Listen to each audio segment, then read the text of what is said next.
సోదరీ సోదరులారా, బావున్నారా? 2 తెస్సలోని పత్రిక 2వ అధ్యాయం 13వ వచనంతో మీకు యేసుక్రీస్తు వారి శుభనామమున అభినందనలు తెలుపుతున్నాము. ప్రార్థన చేసుకుందాము. దేవా తండ్రి, నీ వాక్యే సత్యం. నీ సత్యముతో మమ్ములను ప్రతిష్ఠ చెయ్యి దేవా. నీ సందేశము మా ఆత్మలను ఉజ్జీవపరచాలి. మా శ్రోతల కుటుంబాలను దర్శించండి, ఆశీర్వదించండి. క్రైస్తవ కుటుంబాలలో నీ చిత్తము సంపూర్ణంగా నెరవేరాలి. మా దేశమందలి స్థానిక సంఘములకు ఉజ్జీవం రావాలని ప్రార్థిస్తున్నాము. దేశమును, దేశ ప్రజలను, దేశ పరిపాలకులను ఆశీర్వదించండి. దేశము సుభిక్షమై సుఖశాంతులతో జీవించాలని మా ప్రార్థన. కరువు కాటకముల నుండి దేశమును కాపాడండి. మాకందరికీ వాక్యాశీర్వాదములు మెండుగా దయచేయమని యేసుక్రీస్తు వారి దివ్యనామమున ప్రార్థిస్తున్నాము తండ్రి. ఆమేన్. సోదరీ సోదరులారా, మీరంతా సందేశాలు క్రమంగా వింటున్నందుకు మీకు మా హృదయపూర్వకమైన అభినందనలు. పోయినసారి సందేశంలో పోతీఫరు భార్యను గురించి విన్నాము గదూ. ఏదెను తోటలో సైతాను ఆదాము హవ్వలను సర్పరూపంలో శోధించాడు. పోతీఫరు ఇంటిలో యోసేపును సైతాను ఒక అందమైన స్త్రీ రూపంలో శోధించాడు. పోతీఫరు భార్య యోసేపును పాపం చేయడానికి, తనతో వ్యభిచరించడానికి శోధించసాగింది. యోసేపు పారిపోయాడు. యాకోబు పత్రిక 4వ అధ్యాయం 7వ వచనంలో దేవునికి లోబడి ఉండండి, అపవాదిని ఎదిరించండి, అప్పుడు వాడు మీ వద్ద నుండి పారిపోతాడు అని చెప్పబడింది. అయితే ఇక్కడ యోసేపు పారిపోవలసి వచ్చింది. భర్త తిరిగి వచ్చినప్పుడు ఆమె యోసేపు మీద అబద్ధంగా నేరారోపణ చేసింది. ఆదికాండం 39వ అధ్యాయం 17వ వచనం. అప్పుడు ఆమె భర్తకు చెప్పింది, నీవు మన వద్దకు తెచ్చిన ఆ హీబ్రూ బానిస నన్ను ఎగతాళి చేయడానికి నా వద్దకు వచ్చాడు. నన్ను బలాత్కారం చేశాడు. ఇదిగో అతడి ఉత్తరీయం అని చెప్పింది. పోతీఫరు ఆమె మాట విని యోసేపును చెరసాల నిర్బంధంలో ఉంచాడు. అయితే యెహోవా యోసేపునకు తోడై ఉండి చెరసాల అధిపతికి అతని మీద దయ కలిగేటట్లు చేశాడు. చెరసాల అధిపతి ఆ చెరసాలలో ఉన్న ఖైదీలనందరినీ యోసేపు చేతికి అప్పగించాడు. వారక్కడ ఏమి చేశారో అదంతా యోసేపే చేయించేవాడు. యెహోవా అతనికి తోడై ఉన్నాడు గనుక ఆ చెరసాల అధిపతి అతని చేతికి అప్పగించబడిన దేనిని గురించి విచారణ చేయలేదు. సోదరీ సోదరులారా, యువకుడైన యోసేపునకు భక్తిగా ఉన్నందున ఎన్నెన్నో కష్టాలు. తన ఇంటి దగ్గర ఉన్నప్పుడు తండ్రి రంగుల అంగీ ఇచ్చాడు. తండ్రి తననెంతో ప్రేమించాడు. అయితే దాన్ని బట్టి సోదరులు తన మీద కక్షబూనారు. వారు ఆ అంగీని తన వద్ద నుండి లాగివేసి అతన్ని గుంటలోకి పడదోశారు. అంతటితో చాలక తనను వ్యాపారస్తులకు అమ్మివేశారు. ఈ విధంగా తాను ఈజిప్టు రావడం జరిగింది. చివరికి పోతీఫరు ఇంటికి వచ్చాడు. ఆ యువకుడు ప్రతిరోజు రాత్రి ఎంత కన్నీరు కార్చేవాడో ఏమో. దావీదురాజు చెప్పినట్లు అతని కన్నీరే అతనికి అన్నపానములయ్యాయి. ఇంటిని గురించి ఎంతో బెంగ పెట్టుకున్నాడు. ఎలాగైతేనే మంచి పదవికి చేరుకున్నాడు. తనలో ఏ లోపమూ లేదు. మంచి శరీర బలం ఉంది. యువకుడు, కష్టించి పని చేయగలడు, విశ్వసనీయుడు. పోతీఫరు భార్య అతన్ని శోధించటం మానలేదు. అయితే తన నైతిక ప్రమాణం ఎంతో ఉన్నతమైనది. ఆమె తనను చిక్కులో పెట్టింది. తన మీద యజమానికి చాడీలు చెప్పింది. ఈ సందర్భంలో మనం ఒకటి గ్రహించాలి. యోసేపు ఎంత ఉన్నత పదవిలో ఉన్నా బానిస మాత్రమే. పోతీఫరు భార్య నిరంకుశురాలు. ఆమె మాటకు ఎదురులేదు. అంతఃపురమంతా ఆమె మాటకు లోబడవలసిందే. యోసేపు తాను నిర్దోషినని నిరూపించుకునే అవకాశమే లేదు. ఇప్పుడతడు చెరసాలలో ఉన్నాడు. అక్కడ అతనికి సహవాసం ఎవరున్నారు? అందరూ నేరస్థులు, ముద్దాయిలు. తాను నిరపరాధి, అక్రమకారులలో ఒకనిగా ఎంచబడ్డాడు. యేసుప్రభువు కూడా ఏ పాపము ఎరుగని పావనమూర్తి. ఆయన 2 గజదొంగల మధ్య సిలువ వేయబడ్డాడు. ఇక్కడ యోసేపు చెరసాలలో ఉండిపోయాడు. అయితే దేవుని ఆశీర్వాద హస్తం అతని మీద ఉంది. దేవుడు సమస్తము యోసేపు మేలుకే సమకూడి జరుగునట్లు చేస్తున్నాడు. యోసేపు ఒంటరిగా లేడు, దేవుడతనికి తోడై ఉన్నాడు. అబ్రహాము, ఇస్సాకు, యాకోబులకు కనపడినట్లు యోసేపునకు కనపడకపోయినా దేవుని నడుపుదల అతనికి ఉంది. దీనిని బట్టి యోసేపు యొక్క ఆధ్యాత్మిక పరిపక్వత తన పితరులందరికంటే కూడా ఎక్కువ అని చెప్పగలం. విశ్వాసము యొక్క పరిపక్వత నిరీక్షణలో కనపడుతుంది. దేవుని కృపను యోసేపు ఎంతో అనుభవిస్తున్నాడు. చెరసాల అధికారికి యోసేపంటే ఎంతో అభిమానం కలిగింది. యోసేపు ఎంత తెలివితేటలు కలవాడైనా దేవుడతనికి తోడై ఉండకపోతే ఏమి ప్రయోజనమూ ఉండేది కాదు. దేవుడు యోసేపునకు తోడై ఉండి అతణ్ణి నడిపిస్తున్నాడు. క్రమేణా అతనిలో దేవుని సంకల్పము నెరవేరుతూ వస్తున్నది. యోసేపు ఆశాభావంతో ముందుకు చూస్తున్నాడు. అతడు నిరుత్సాహపడలేదు, నిస్పృహ చెందలేదు, పరిస్థితులకు లొంగలేదు. ప్రతికూల పరిస్థితులను అధిగమించి జీవించాడు. పరిస్థితులు అతని మీదికి వస్తుంటే వాటికి పైగా తాను ఎదిగాడు. తన జీవితంలో దేవుని హస్తాన్ని అతడు గుర్తించాడు. అతడు నిరీక్షణ గల యువకుడు. సోదరీ సోదరులారా, సైతాను విశ్వాసులకు పిరికిమందు నూరిపోయాలని చూస్తాడు. ఆశాభంగం కలిగిందని విశ్వాసులెందరో సణుగుతూ ఉంటారు. కాని యోసేపు అలాగు ఎన్నడూ సణగలేదు. హెబ్రీ పత్రిక 12వ అధ్యాయం 11వ వచనం ఒక్కసారి జ్ఞాపకం చేసుకోండి. ప్రస్తుతమందు సమస్త శిక్ష దుఃఖకరముగా కనపడుతుందే కాని సంతోషకరంగా కనపడదు. అయినా దాని యందు అభ్యాసము కలిగిన వారికి అది నీతి అనే సమాధానకరమైన ఫలమిస్తుంది. వడలిన చేతులను, సడలిన మోకాళ్లను బలపరుచుకోండి. యోసేపు అదే విధంగా బలపడ్డాడు. అతని జీవితంలో నీతి అనే సమాధానకరమైన ఫలం మనకు తేటగా కనపడుతుంది. శ్రోతలు గమనించండి, అందరికీ ఇలాంటి శోధనలు రాకపోవచ్చు.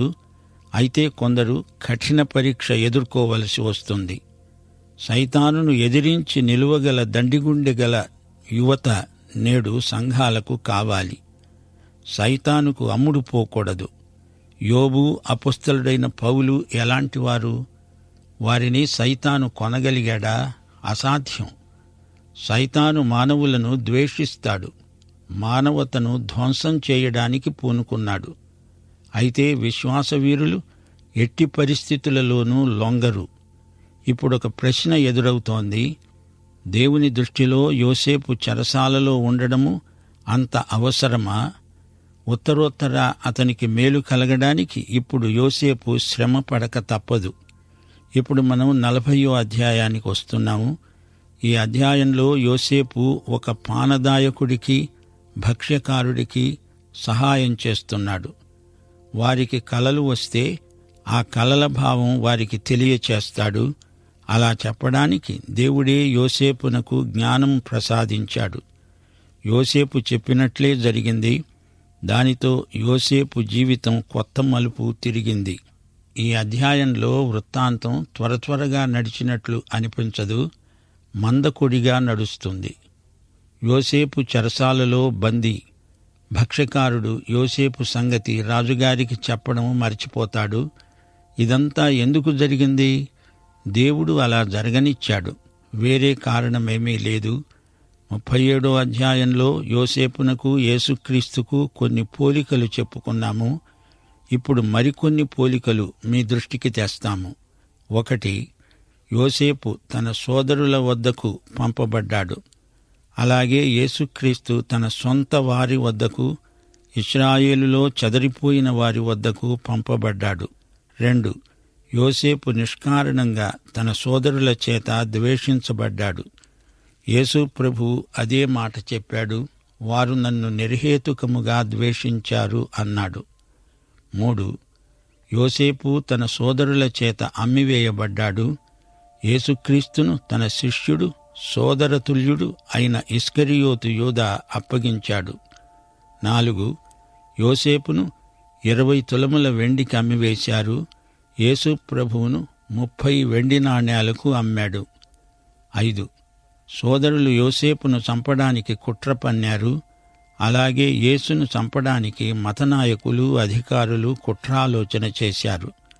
ఆయన తన స్వకీయుల వద్దకు వచ్చాడు. ఆయన సొంత ప్రజలే ఆయనను అంగీకరించలేదు.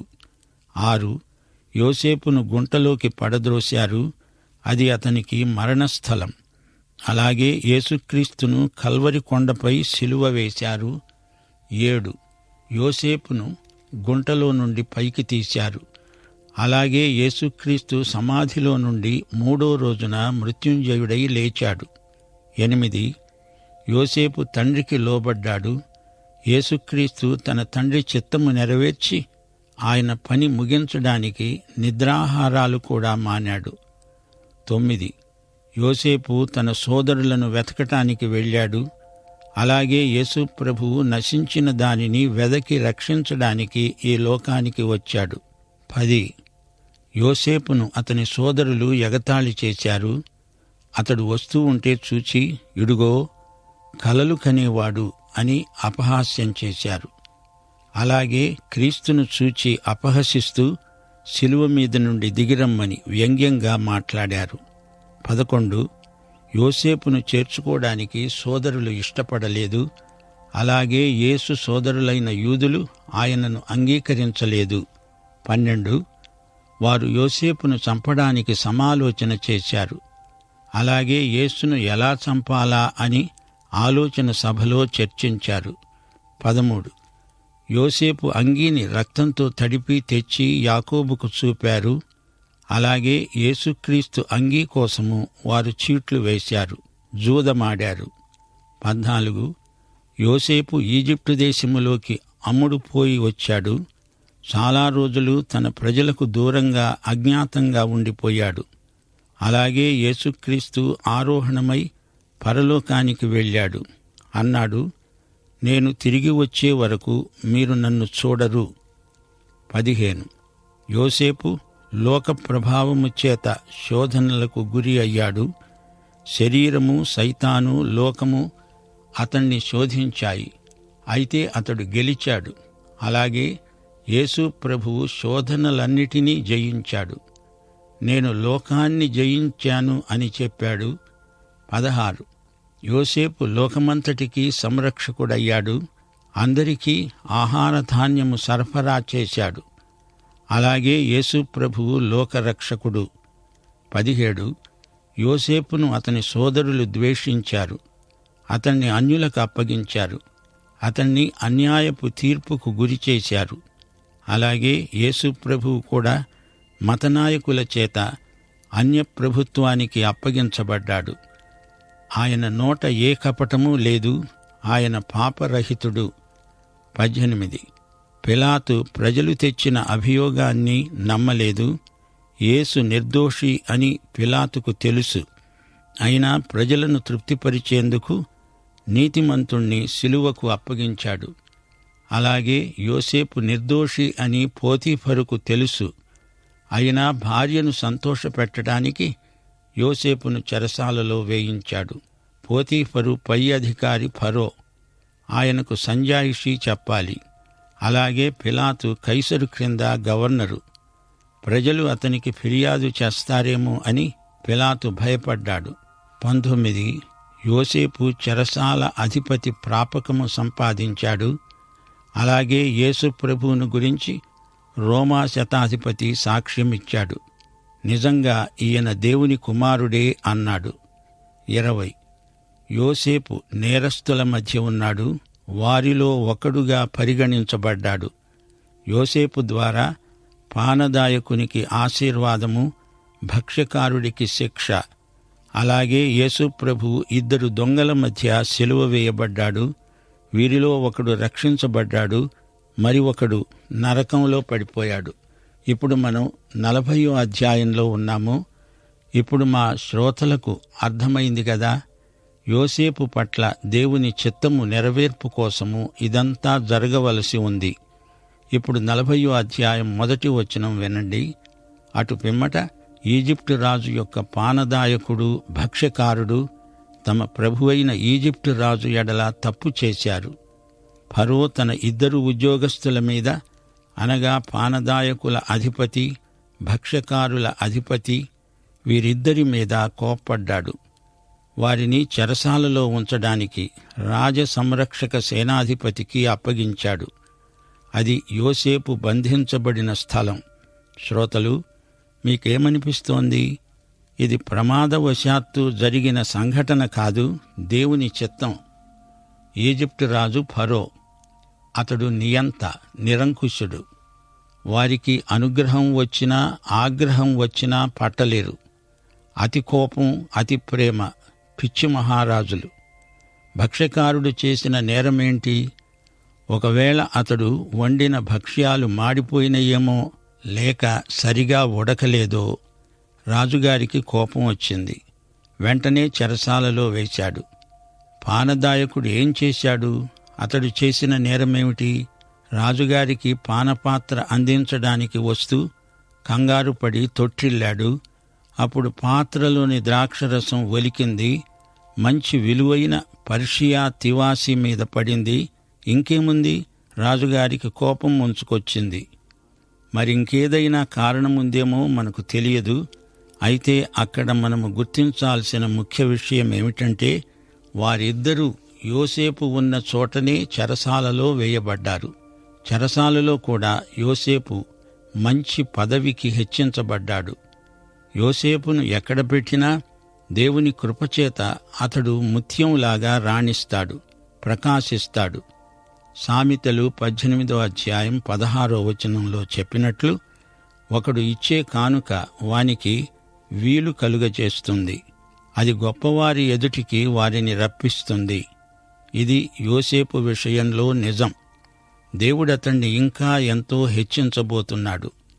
ఆ సేనాధిపతి వారిని యోసేపు వశము చేయగా అతడు వారికి ఉపచారం చేశాడు. కొన్ని రోజులు వారిద్దరూ కావలిలో ఉన్నారు. యోసేపు వీరిద్దరితో మంచి స్నేహం చేశాడు. వారి బాగోగులు చూచుకుంటున్నాడు. అది యోసేపు బాధ్యత.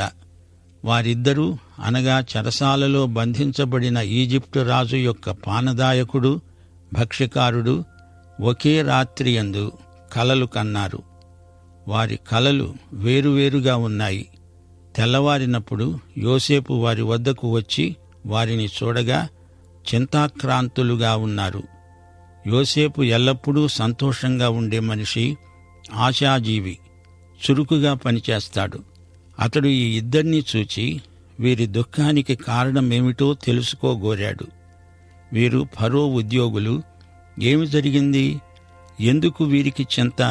వారి ముఖాల మీద విషాద రేఖలు కనపడుతున్నాయి.